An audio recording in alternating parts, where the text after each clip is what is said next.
அன்பிற்கும் பாசத்திற்கும் உரிய மறைமாவட்ட முதன்மை குரு பேரருள் திரு ஜெரோம் எரோனிமஸ் அவர்களே மற்றும் மறைமாவட்ட செயலக முதல்வர் தந்தை ஏஞ்சல்ராஜ் அவர்களே, மறைமாவட்ட பொருளாளர் தந்தை ஆல்வாரஸ் அவர்களே, நமது உயர் மறைமாவட்டத்தின் பேராளை பங்கு தந்தையும் அதிபருமான அருள் தந்தை ஹென்றி ஜெரோம் அவர்களே மற்றும் இங்கு வந்திருக்கின்ற அருள் தந்தையர்களே, குறிப்பாக இந்த ஆண்டிலே தனது யூபிலியை குறிப்பிட்ட வார்த்தை பாட்டின் 50ஆம் ஆண்டை கொண்டாடி கொண்டிருக்கின்ற தந்தை குமார் அவர்களே மற்றும் அருள் தந்தையர்களே, அருள் சகோதரிகளே, அன்பார்ந்த இறை மக்களே, இந்த நாளிலே உங்களுடைய மத்தியிலே வந்து அழகான கோவிலை மந்திரித்து திறந்து வைத்து உங்களுடைய வழிபாட்டுக்காக நான் ஆரம்பித்து வைப்பதிலே மகிழ்ச்சி கொள்ளுகின்றேன். நான் இதை எப்படி உங்களுடைய கோவிலுடைய வரலாற்றை திருப்பலியின் முன்னிலையில் சொன்னார்கள். நன்றி சொல்வதற்கு முன்னதாக உங்கள் பங்கு தந்தையும் அழகாக எடுத்து இயம்பினார்கள். எப்படி கோயில் இருந்தது, அப்புறம் எப்படி புதுப்பிக்கப்பட்டது என்று உண்மையிலேயே உங்கள் அனைவரையும் நான் மனதார பாராட்டுகின்றேன்.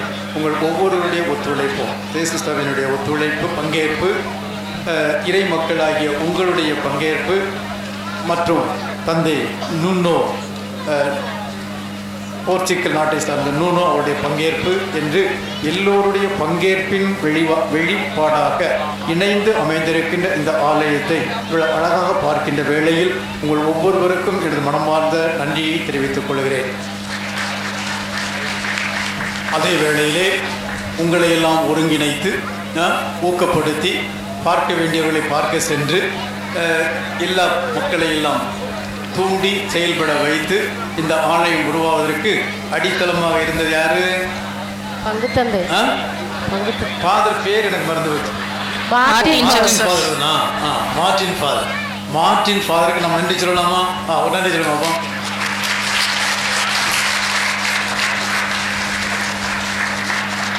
இப்போ போதும். இப்போ மற்றவங்களுக்கெல்லாம் இல்லாத போது அவருக்கு சொல்கிற கைதட்டை பார்த்தா இந்த ஊரில் அடுத்த எலெக்ஷனில் நின்னா அவர் எம்எல்ஏ ஆகிறவரோட இப்போ நம்ம எம்எல்ஏ சந்தேகம் வந்துட போகிறார். அதனால் அவர் எலெக்ஷன் நிற்க மாட்டார், கவலைப்படாது. எனவே நீங்கள் இவ்வளோ அழகாக பாராட்டுகள் என்றால் மறைமாவட்டமும் இவரை பாராட்டுகிறது. எனவே நமது உயர் மறைமாவட்டத்தின் சார்பாக நமது பாராட்டுக்களை வெளிப்படுத்த நமது முதன்மை குரு பேரருள் திரு ஜெரோம் எரோனிமஸ் அவர்கள் இந்த பொன்னாடையை போர்த்தி அவர்களுக்கு நமது பாராட்டுக்களை தெரிவிக்கிறார்கள்.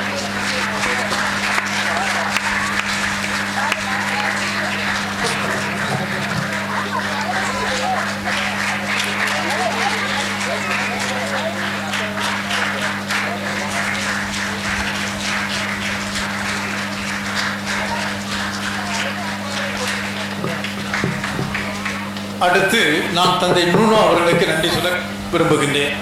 Father Nuno, we are very happy about your presence here. In fact, when Father Martin was there, you have welcomed him, accommodated him, and you become like his own brother. And you helped him in many ways. More than that, your physical presence here expresses the solidarity and the communion of our Catholic Church. So, the Church of Portuguese is present in the Church of the Archdiocese of Madurai. So that shows that we are all one in Christ through our baptism, and we as in our ordination participating in the one priesthood of Christ, the one Catholic faith. So in the name of our diocese, my Vicar General is here, my Chancellor is here, my Procurator is here, and my Cathedral Parish priest here, and all other priests. The name of my priest and the name of my sister, consecrated persons, and my faithful, I honor you. I express my gratitude to you. You are always welcome. God bless you through your ministry. May the kingdom of God dawn in our midst. Thank you. So, அன்பார்ந்த இறை மக்களே, அங்கே ஒரு சாமியார் உட்காந்து நடப்பதான் பார்த்தேன். தந்தை லூயிஸுக்கு நன்றி தெரிவிக்கிறோம். ரொம்ப நன்றி. உங்கள் அனைவருக்கும் நீங்கள் எனக்கு கொடுத்த வரவேற்புக்கு நான் நன்றி சொல்லுகின்றேன். அதோடு மட்டுமல்ல, ஒரு வார்த்தை திருப்பூரில் சொல்லிட்டேன், நீங்கள் சொன்னீங்க, திரும்ப சொன்னீங்க. ஆரம்பத்தில் முன்னூரிலும் சரி, சாமியார் உங்கள் பங்கு சாமியாரும் சரி நின்று சொல்லும்போது கோவில் புதுப்பிக்கப்பட்டிருக்கு. ஏன் புதுப்பிக்கப்பட்டுச்சு? அது உடைஞ்ச நிலையில் இருந்துச்சு, கீறல் விட்டு இருந்துச்சு. அப்படி அப்பப்போ கோயில் புதுப்பிக்க வேண்டிய நிலைமையில இருந்துச்சு. அந்த புதுப்பித்தல் என்பது அழகை கொடுக்கிறது. நம்ம வாழ்க்கையிலும் புதுப்பித்தல் தேவை. நாம் தவறலாம், பாவம் செய்யலாம், சில பேரில் தப்பு பண்ணலாம். தப்பு பண்ணாங்க யாருமே கிடையாது, சரியா? நமது திருத்தந்தை பிரான்சிஸ் அவர்கள் திரும்ப திரும்ப சொல்லுவாங்க, இந்த உலகத்தில் nobody is perfect. முழுமையானவங்க யாருமே கிடையாது. ஆனால் முழுமையை நோக்கி போய்கிட்டு இருக்கோம். அதுக்காக நான் தப்பு பண்ணலாம் அப்படி நாட் ஜஸ்டிஃபை, அது அப்படி இல்லை. நாம் தவறக்கூடியவர்கள், முழுமையற்றவர்கள், முழுமையை நோக்கி சென்று கொண்டிருக்கிறோம். அப்படின்னா இந்த முழுமையை நோக்கி சென்று கொண்டிருக்கின்ற பயணத்தில் நமக்கும் புதுப்பித்தல் தேவைப்படுகிறது. எப்படி இந்த ஆலயம் புதுப்பித்தல் தேவைப்பட்டு புதுப்பிக்கப்பட்டு அழகாக புது பொழிவு பெற்றிருக்கிறதோ, அதுபோல இந்த ஆலயத்தின் வழியாக நமது வாழ்வு புதுப்பிக்கப்பட நாமும் புத்தொழி பெற்று என்றும் பிள்ளைகள், ஆண்டவருடைய பிள்ளைகளாக வாழ முயற்சி எடுப்போம், ஜெபிப்போம், முயற்சி எடுப்போம். அந்த முயற்சியை ஆண்டவர் ஆசீர்வதிப்பார். அது உங்களுக்கு நிறைவாக நீங்கள் முயற்சி எடுக்க வேண்டும் என்று வேண்டி, நீங்கள் ஆண்டவருடைய அருளை பெற வேண்டும் என்று கேட்டு, நமது பாதுகாவலர் புனித இஞ்ஞாசியார் நமக்காக ஆண்டவரிடம் பரிந்து பேசுவார் என்று சொல்லி, உங்கள் அனைவருக்கும் எனது ஆசிரியரை கூறி விடைபெறுகிறேன். நன்றி, வணக்கம். ஒன்று சொல்ல மறந்து போனேன், கையில் தான் கொண்டு வந்தேன். ஆண்டு திட்டம் 2026 அழகா நம்ம இன்னைக்கு சினடல் சர்ச் ஒரு கூட்டொருங்கி இயக்க திருஅவையை பற்றி நம்ம ரொம்ப பேசலாம். கூட்டொருங்கி இயக்க திருஅவைனா என்ன? நம்ம திருத்தந்தை பிரான்சிஸ் அவர்கள் சினடா பிஷப்ஸ் ஆயர்களின் மாமன்றத்தை நடத்தினார். வழக்கமாக ஆயர் மாமன்றம் 3 வருஷத்துக்கு ஒரு வருஷத்துக்கு நடக்கும். அதில் ஒரு செஷன் நடக்கும். ஆனால் 2 வருஷம் ப்ரிப்பேர் தயாரிப்பாங்க. ஒரு செஷனோட முடிஞ்சிடும். ஆனால் திருத்தந்தை என்ன பண்ணார்? 3 வருஷமாக தயாரிப்பு போனார். 2 செஷனை நடத்தினார். இது முடிஞ்ச பிறகு என்ன செஞ்சாருன்னா, வழக்கமாக ஆயர் மாமன்றம் முடிஞ்சவங்க ஒரு அறிக்கை வெளிவரும், அப்போஸ்தலிக் எக்ஸார்டேஷன் ஒரு மடல் வெளிவரும். ஆனால் இப்போ அந்த மடல் வரல. அவர் போப் என்ன பண்ணிட்டாருன்னா, போப் பிரான்சிஸ் நான் ஒரு அப்போஸ்தலிக் எக்ஸார்டேஷன் எழுதல, ஒரு ஃபைனல் டாக்குமெண்ட், இறுதி டாக்குமெண்ட் இந்த அளவு தான் தந்துடுறேன் அப்படின்னு ஒன்றை கொடுத்தாரு. அது கொடுத்தா என்ன சொன்னார்னா, இந்த மாமன்றத்தினுடைய நோக்கம் ஒரு படிப்பினையை எழுத்து வடிவில் கொடுப்பது அல்ல, மாறாக அந்த படிப்பினை நமது வாழ்வாக வேண்டும், செயல்பாடாக இருக்க வேண்டும். எனவேதான் 3 ஆண்டுகள் நடத்தி 2வது செஷனுக்கு போய் 4 ஆண்டுகளாக அப்படி இணைந்து செயல்படுனார். இன்னொன்று, நிறைய பேர் போப்பை கிரிட்டிசைஸ் பண்ணாங்க. இது ஆயர் மாமன்றம், அங்கே போய் சாய்மார்கள் உள்ள கொண்டு வந்தாங்க, சிஸ்டர்மாரை உள்ள கொண்டு வந்தாரு, இறை மக்கள் உள்ள கொண்டு வந்தாரு. சும்மா பார்வைக்கல்ல, ஓட்டு போடுறது கூட, அந்த ஏதாவது டெசிஷன் ஒரு முடிவு எடுக்கிறோம்னா ஓட்டு போடுறதுக்கு, வாக்கு கொடுப்பதற்கு கூட இவங்களுக்கு அப்பதான் ஒரு சில கேள்வி கேட்டாங்க. இது ஆயர் மாமன்றம் தானே, ஆயர் மாமன்றத்தில் ஆயர்களுக்கு தானே உரிமை உண்டு அப்படின்னு ஒரு சிலர் கேள்வி கேட்டாங்க. அப்படி இருந்தும் இது திரு அவை, இறை மக்கள் எல்லோரும் ஒருங்கிணைந்து செயல்பட வேண்டும் என்று எல்லோரையும் உள்ளடக்கி கொண்டு, இதுதான் it should become the life style of the Catholic church, நம்ம கத்தோலிக்க திரு அவையின் வாழ்வு முறையாக கொண்டு வரணும்னு சொல்லி ஒருங்கிணைந்த கூட்டொருங்கி இயக்க திரு அவை கொண்டு வரணும். அதனுடைய வெளிப்பாடு தான் உங்கள் பங்குசாமி அழகாக கொண்டிருக்கிறார்.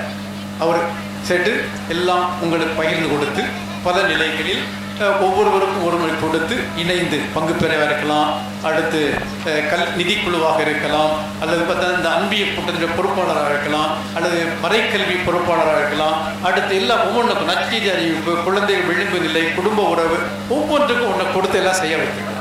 அதனால நம்ம எல்லோரும் சேர்ந்து பயணிக்கின்றோம். 2ஆம் வத்திக்கான் சொல்லுவது சரி, திரு அவை சட்டம் என்ன சொல்லுதுன்னா, திருமுழுக்கு பெற்றிருக்கின்ற ஒவ்வொருவரும் கிறிஸ்துவின் மறை உடலாகிய திரு அவையை கட்டி எழுப்ப உரிமையும் கடமையும் பெற்றிருக்கிறோம். அவங்க நிலைக்கு ஏற்ப கட்டி எழுப்பது. அதனால இந்த ஈப்பாடு செயல்படுகின்ற நம்ம பங்கு தந்தையவர்களை நான் மனதார பாராட்டுகின்றேன். அதே வேளையில் உங்களை நான் பாராட்டுகின்றேன். நம்ம திருத்தந்தை பிரான்சிஸ் ஒரு வாணி, ஒரு காஷன் கொடுத்தார். என்ன தெரியுமா? மக்கள் எல்லாம் சேர்ந்து செய்யணும், ஆனால் ஐ காஷன் யூ. இந்த கிளரிக்கலிசம் குருக்கள் மட்டுமல்ல, இதில் உள்ள வர இறை மக்கள்கிட்டவும் போகுது. அதாவது என்ன சொல்றாங்கன்னா, இப்போ எல்லாரும் சேர்ந்துச்சு, இதுவரைக்கும் பவர் எல்லாம் சாமியார் வச்சிருந்தா, இப்போ பவர் எங்கிட்ட வந்துருச்சு. அது கிடையாது, எங்கிட்ட அவற்றை இல்லை, நம்ம கிட்ட.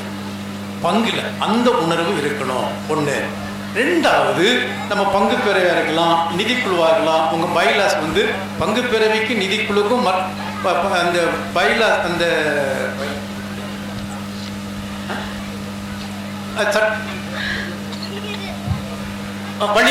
வழிமுறைகள் சட்டம் வந்து மறைமாவட்டத்தில் தான் வரும்.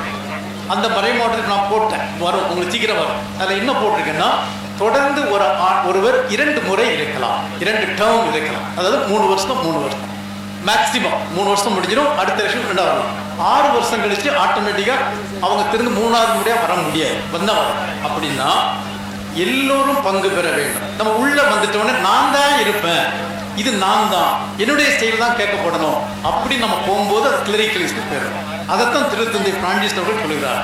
உள்ள வரும்போது நீ நான் இல்லை, நான் அந்த பங்கில் இருக்கிற எல்லா மக்களையும் உருவாக்கணும், எல்லாருக்கும் வழி கொடுக்கணும், எல்லாருடைய வார்த்தையும் கேட்கணும். அது என்ன சொல்றாரு, விளிம்பு நிலை மக்கள் என்ன சொல்றாருன்னா, ஞாயிற்றுக்கிழமை பூசைக்கு ஒழுங்கா வராதவங்க அவங்கள கூட கூப்பிட்டு உள்ள கொண்டு வரணும்னு சொல்றாரு.